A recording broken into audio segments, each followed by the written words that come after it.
Hello दोस्तों, मैं आज आप लोगों के सामने सेकेंड सेमेस्टर बी.कॉम की पुस्तक काव्य सिंचिना में वंदे मातरम कविता लेकर आई हूँ, जिसके कवि है बद्री नारायण चौधरी प्रेमघन। तो चलिए दोस्तों, पहले प्रेमघन जी का जीवन परिचय जान लेते हैं। तो प्रेमघन जी पंडित गुरुचरण लाल उपाध्याय के बड़े बेटे थे। इनका जन्म भाद्र कृष्ण षष्टमी संवत 1912 को उत्तर प्रदेश के जिला मिर्जापुर के दातापुर नामक ग्राम में एक संपन्न ब्राह्मण कुल में हुआ था। इनकी माता ने इन्हें हिंदी अक्षरों का ज्ञान कराया था और फारसी की शिक्षा का आरंभ भी घर पर ही किया था।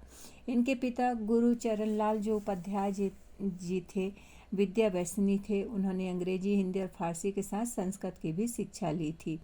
और प्रेमघन जी की जो पुस्तक है 1930 में सद धर्म सभा तथा 1931 में वे जो है रसिक समाज की मिर्जापुर में स्थापना की थी। आगे चलते हैं दोस्तों।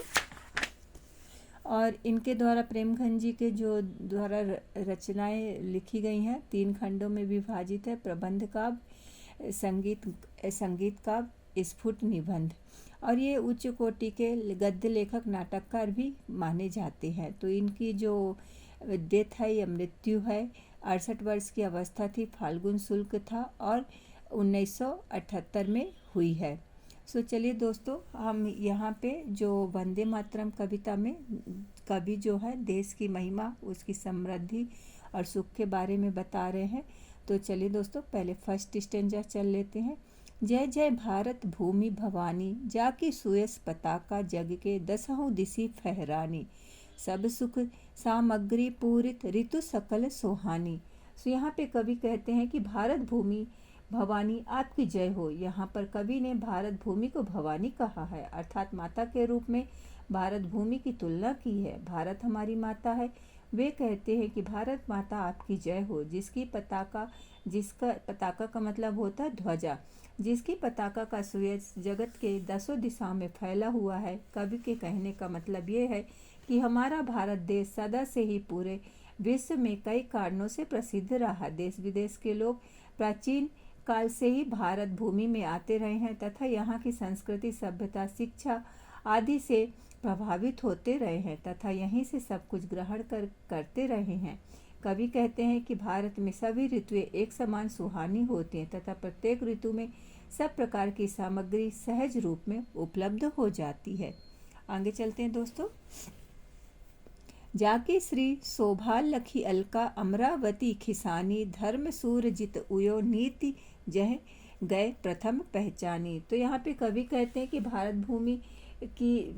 भूमि जो थी अर्थात धन और वैभव की शोभा को देखकर कुबेर की अलकापुरी या इंद्र की अमरावती नगरी भी एकदम खिसियाने लगती थी, उनको अच्छा नहीं लगता था। अर्थात भारत में इतना धन, वैभव और सुंदरता कूट कूट कर भरा हुआ था कि कवि आगे कहते हैं कि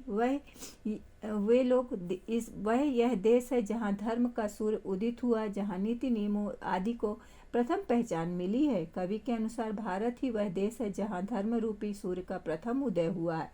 धर्म को उन्होंने सूर्य के समान माना है। कवि के अनुसार भारत ही वह देश है जहाँ नीति नियमों का उदय हुआ है तथा उसको पहचान मिली है एवं पूरी विश्व में उसकी ख्याति फैल गई है।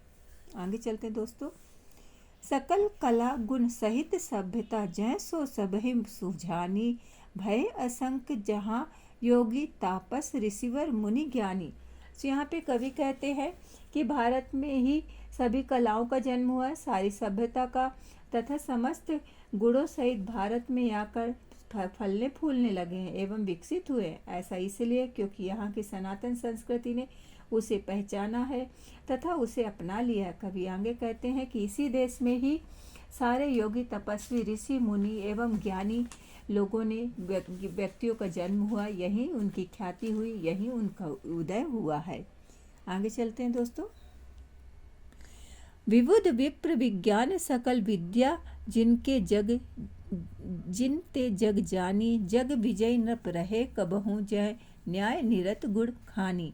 सो कवि कहते हैं कि इसी देश में ऐसे ऐसे विद्वान ब्राह्मण हुए हैं जिनके माध्यम से विज्ञान समेत सभी प्रकार की विद्या एवं ज्ञान पूरे पूरे जगत को प्राप्त हुआ है और जगत के लोगों ने इसे जाना है। कभी वहाँ ये इसका मतलब यहाँ पे उदाहरण देते हुए कहते हैं कि जैसे कणाद, बोधायन, चरक, कौमार, भरत, सुश्रुत, आर्यभट्ट, वराह, मिहिर, ये सब जो थे, नागार्जुन, भास्कराचार्य आदि को ले सकते हैं, जो कि ब्राह्मण है तथा उन्होंने कला, विज्ञान, गणित, चिकित्सा आदि के क्षेत्र में महत्वपूर्ण योगदान दिया है। कभी कहते हैं कि इसी देश में ऐसे प्रतापी राजा हुए हैं जिन्होंने पूरे विश्व को जीत लिया, परंतु उनके गुणों और न्याय प्रियता को जगत ने जाना है। अर्थात सम्राट चंद्रगुप्त मौर्य, सम्राट अशोक, छत्रपति शिवाजी महाराज, महाराणा सांगा इत्यादि ऐसे राजा हुए जिनके न्याय को पूरे भारत ने जाना है।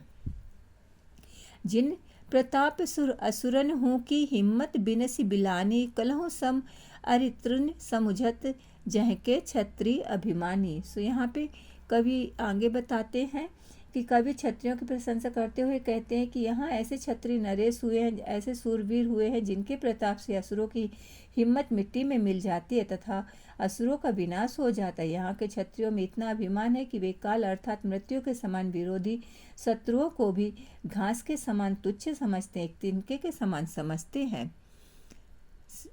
वीर वधु बुध जननी रही, लाखनी जित सखी सयानी, कोटि कोटि जह कोटिपति रत बनिज बनिक धन दानी। सो आगे कहते हैं 6 में कि कवि इस प्रकार भारतीय समाज की महिमा का वर्णन करते हुए कहते हैं कि इन्हीं वीर क्षत्रियों ने ऐसी वीर क्षत्राणी वधु भी हुई है जिन्होंने भगवान बुद्ध को जन्म दिया।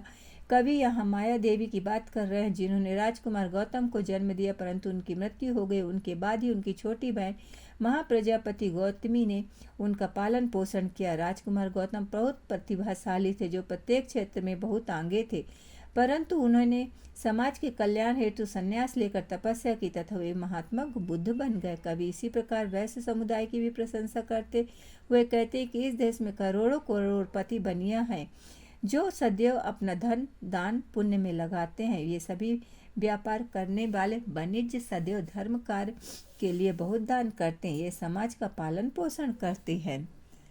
सेवत शिल्प यथो चित्त सेवा, सूद समृद्धि बढ़ानी, जाको अन्न खाए एढ़ति जग जाति अनेक अघानी। सो कवि आगे कहते हैं कि इसी प्रकार से वे क्षुद्र जाति के लोगों के लिए भी कहते हैं कि ये शिल्पकार हैं तथा अन्य सभी प्रकार के काम करने वाले अपनी सेवा में ही समृद्धि को बढ़ाते हैं। उन्हें उनके काम के लिए उचित मूल्य दिया जाता है। वे जिसका अन्न पेट भर खाते हैं उसी के जाति के नाम की ऐठन भी दिखाते हैं।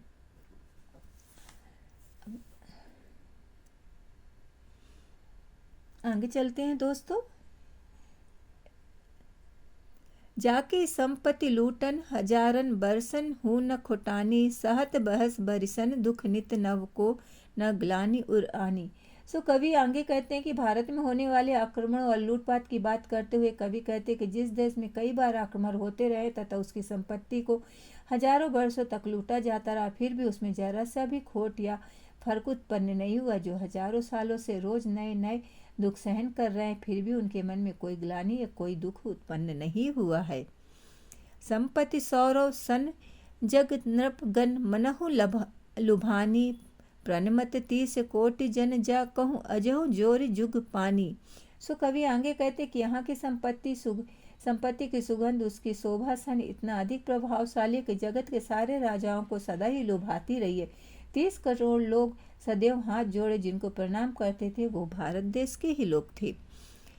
जिनमें झलक एकता की लखी जगमति सहमी सकानी, ईस कृपा लही बहुरी प्रेमगन बनहु सोई छवि छानी। सो यहाँ पे कवि अंत में आखिरी में कहते हैं कि भारत के लोगों की एकता की मिसाल देते हुए कहते हैं कि भारतीय लोगों की एकता को देखकर जगत की मति भी सहमी जाती है तथा ईश्वर की कृपा से सब कोई प्रेम का धनी बनकर, जिस कारण भारत की ऐसी सभी सदैव ही सब पर छाई रहे, ऐसी वो प्रार्थना करते हैं कि सब लोग हमें एक सा मान रहे। तो दोस्तों ये रही वंदे मातरम की कविता। आपको कैसी लगी कमेंट्स करके ज़रूर बताइएगा। धन्यवाद।